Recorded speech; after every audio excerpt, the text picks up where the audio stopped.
Nah itu tuh, nggak boleh keluar rumah. La ilaha illallah. Nah kalau mau keluar rumah itu izin dulu.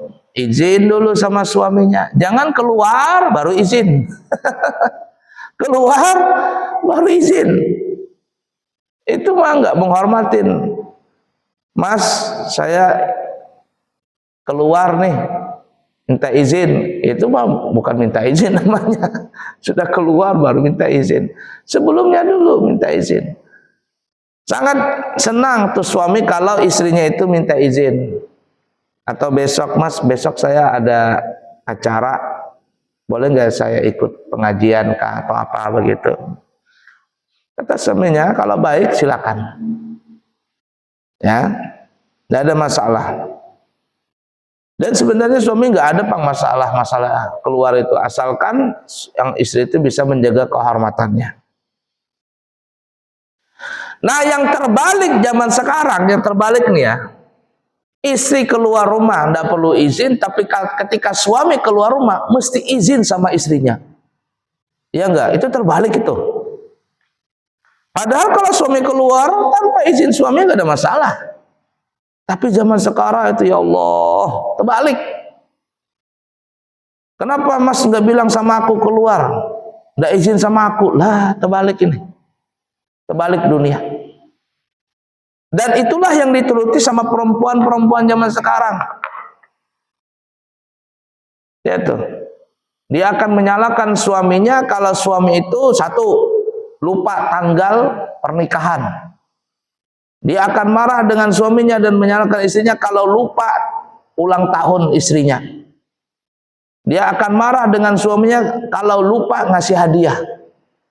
Dia akan marah dengan suaminya kalau suaminya keluar tanpa izin. Apa ini? Terbalik semuanya. Nah, sedangkan istri kalau keluar dan tanpa izin, tidak ada masalah. Ketika suami menegur, malahan marah istri tadi. Nah, ini terbalik hukum, terbalik. Tidak ada kata izin suami itu, tidak ada. Izin aku mau pulang, nggak ada izin mau keluar, nggak ada. Yang ada cuma ngasih tahu, Ma, Papa lagi di sini ya, Papa terlambat datang, Papa lagi keluar, Papa mau keluar, cuma ngasih tahu, bukan izin. Nggak boleh Pak, nggak boleh keluar.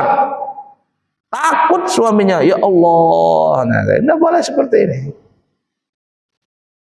Nah itu tuh ya, kalau istri wajib izin, kalau suami tidak wajib izin, wajibnya memberitahu. Tapi ingat, jangan sampai berbuat zalim. Suami keluar umpama, cuma ngasih tahu istrinya, Pak, Ma, Papa lagi di kantor, ada lembur nih. Ternyata dia selingkuh. Na'udzubillahi min dzalik. Zalim itu. Zalim.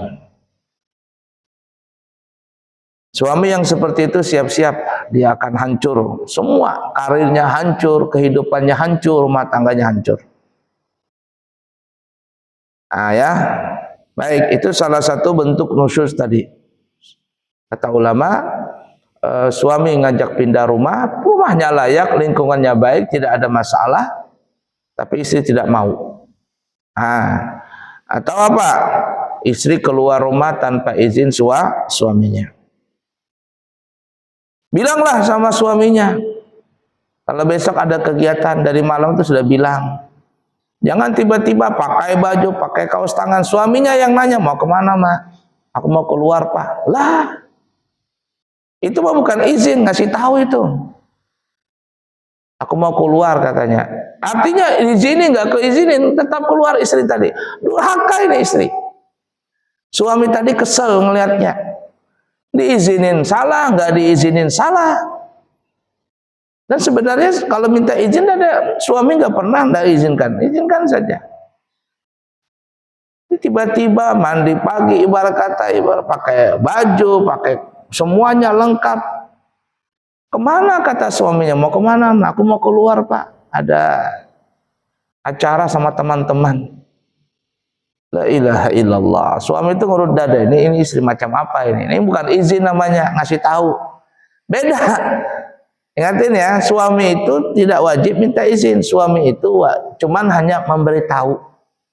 Istri yang wajib izin. Tapi zaman sekarang terbalik, suami yang minta izin, sedangkan istri memberitahu.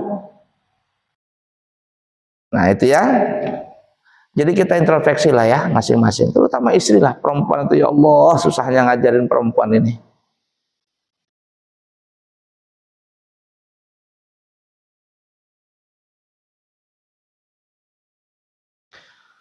Baik, kemudian salah satu bentuk nusyuz lagi, dan ini lebih parah dari yang pada pertama, yaitu apabila seorang istri tinggal di rumah kepunyaan istri dengan izin istri. Ibarat kata ini rumah punya istri. Umpama nih ya, seorang laki-laki menikah dengan seorang perempuan kaya, atau apa ya, seorang janda, jandanya dan janda kaya. Kemudian suami tadi tinggal di rumah istrinya, ini milik istrinya, harta istrinya, tentu dengan izin istrinya. Kemudian ada cekcok, namanya rumah tangga kan ada cekcok itu. Cekcok, lalu sang istri tadi mengusir atau melarang suaminya masuk ke rumah itu. Apa yang terjadi? Maka ini seorang istri durhaka ini. Dan ini sering terjadi ya. Makanya kalau seorang istri, seorang perempuan lebih kaya daripada suaminya, aduh, dan perempuan itu enggak punya iman, bukan istri yang solehah, ketika ada terjadi cekcok, berani itu istri ngusir suaminya. Pergi kamu, ini rumahku, kamu datang kepadaku cuman modal cinta. Selesai sudah. Sakit hati luar biasa itu. Nah, sakit hati luar biasa.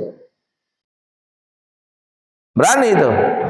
Tapi kalau seorang suami, dia punya rumah sendiri, istrinya datang, dinikahi lalu tinggal di rumah suaminya, umpama suaminya seorang duda lah, sudah punya rumah, atau memang sebelum menikah suaminya itu sudah punya rumah, diajak istrinya, terjadi cekcok bagaimanapun,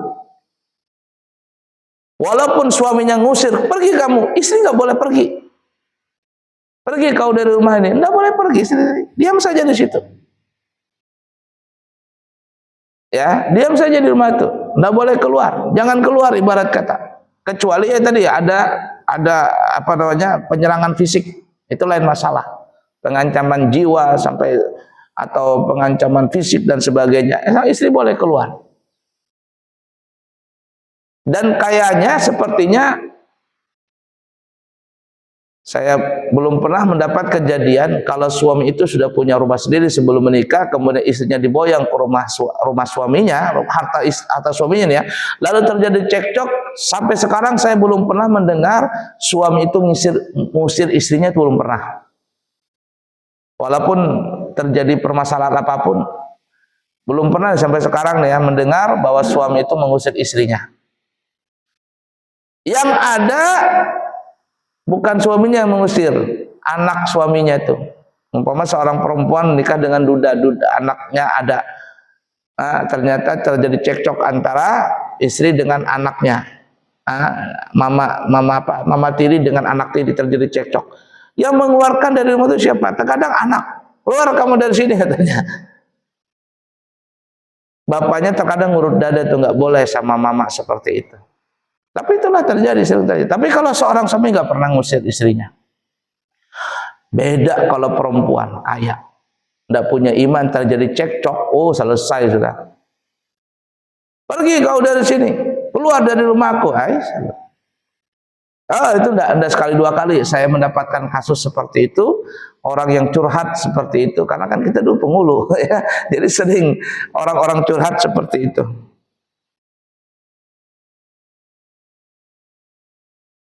Ya, nah itu ini dalam rumah tangga masih ya, di dalam rumah masih berkaitan dengan rumah.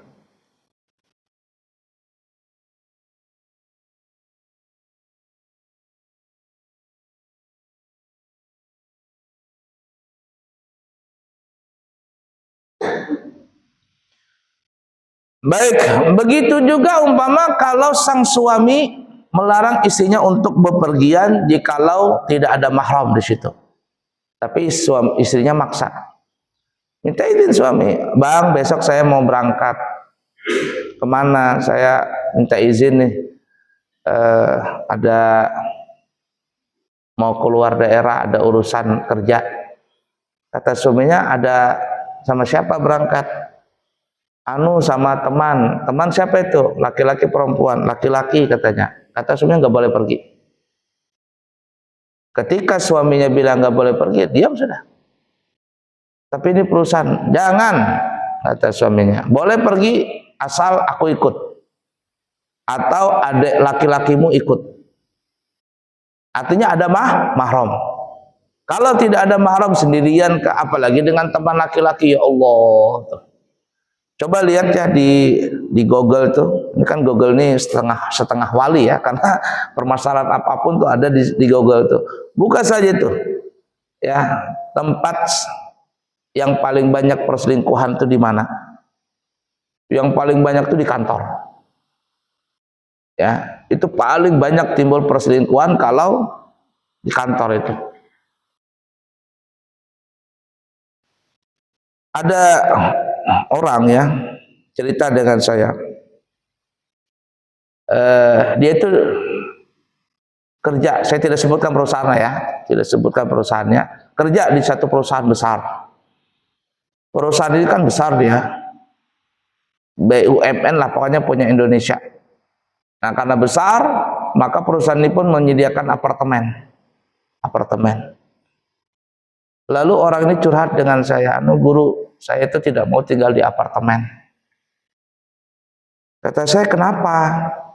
Bukankah enak di apartemen itu? Semuanya lengkap kayak hotel apa semuanya." "Iya, saya tidak mau." Bukan alasan yang tidak baik. Apa namanya, bukan alasan apartemen yang tidak baik. Cuman saya khawatir tinggal di apartemen itu. Sudah jadi rahasia umum, di apartemen itu banyak sekali perselingkuhan. Banyak sekali terjadi perselingkuhan karena dalam satu ruangan saja. Ketemu di lift, nanti apa begitu, aduh ngeri sekali katanya. Kita lebih baik tinggal di luaran saja katanya. Lebih aman daripada tinggal di apartemen. Ngeri katanya. Oh, kata saya, kalau memang alasan seperti itu ya ala kulli hal. Dan memang kita dengar memang kejadian seperti itu kan tidak sekali dua kali. Ya. La ilaha illallah. Nah, jadi intinya ya, kalau istri pun minta izin dengan suaminya, tetapi di dalam permasalahan itu ketika izin tidak ada mahram. Sang istri tidak ada mahram yang mendampinginya, maka sang suami itu boleh melarang itu. Melarang perjalanan istrinya. Kecuali kata suaminya ada mahram. Kalau ada mahram silakan berangkat. Kalau enggak ada jangan. "Aku sama teman-temanku perempuan semua, Kak. Semuanya perempuan."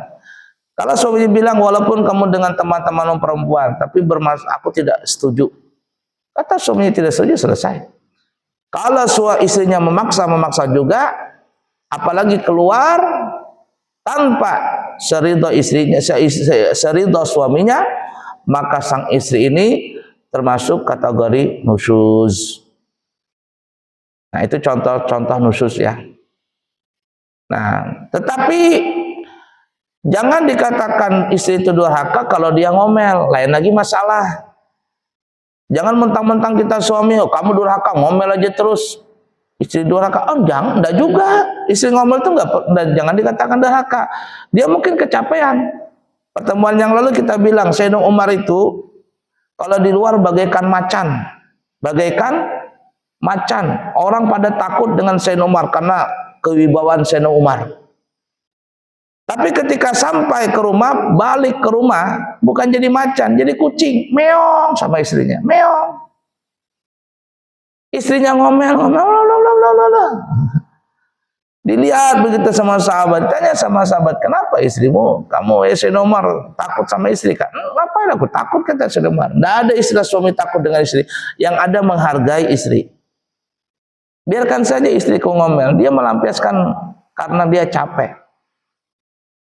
Bagaimana aku bisa marah dengan dia? anak-anakku terlahir dari rahimnya, dia menyediakan aku makan, minum, membersihkan rumah tanggaku, rumahku, menyediakan pakaianku, bagaimana aku mau marah? Biasa saja seperti itu. Jadi jangan mentang-mentang istri marah lalu kita berkacak pinggang, kamu istri durhaka. Enggak juga sih, lihat dulu problemnya apa. Problemnya apa? Nah, jadi kalau istri kita itu lagi marah-marah, ngomel-ngomel, lihat dulu, oh lagi haid, lagi menstruasi, nggak stabil, dia punya mental nggak stabil, sudah wajar. Kita lihat ngomel-ngomel, mukanya ngeremut, oh kecapean di dapur, yuk kita ajak jalan-jalan, ya jalannya ke mall, ya jalan, yuk makan di restorannya, hilang sudah dia seperti itu. Nah, jadi jangan juga ya kalau istri pemarahan kemudian dikatakan istri duakan, dah. Lihat dulu kasusnya apa. Lihat dulu kasusnya apa, seperti itu.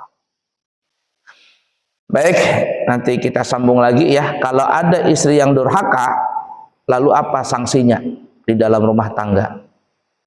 Ya, apa sanksinya? Jadi kalau istri itu sudah melanggar atau dia sudah melanggar perintah suami yang sudah berkaitan atau yang sudah melanggar syariat, apa yang dia dapat sanksi dari suaminya? Insya Allah nanti kita akan sambung di kesempatan yang akan datang.